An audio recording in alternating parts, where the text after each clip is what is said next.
M. Haddad dit notre pays est au bord de la falaise. L'argent collecté des impôts, il n'a jamais été aussi fort de son histoire. Ah bah on n'a jamais récolté d'argent issu de notre impôt, de notre histoire.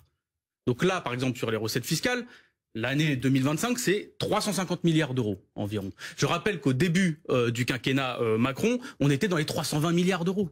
Donc la question qu'il faut se poser, c'est où est passé cet argent? Comment ça se fait que, par exemple, sur le principal impôt du pays, qui est la TVA, on soit passé à quasiment plus de 50 milliards d'euros d'augmentation par an depuis le début du quinquennat Macron? On est à 212 milliards d'euros de recettes. Où est passé l'argent?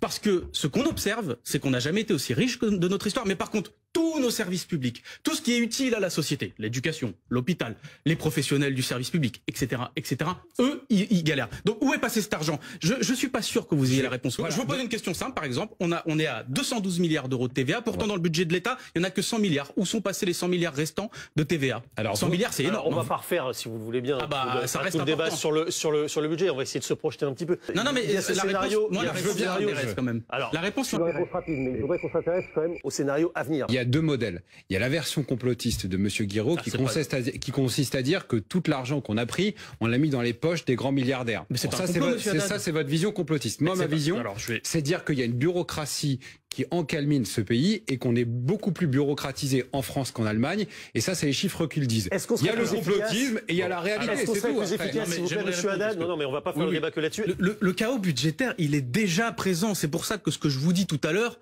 est extrêmement important, est essentiel. Oui, mais vous l'avez dit. Comprendre où est passé l'argent. Monsieur Haddad dit c'est un complot.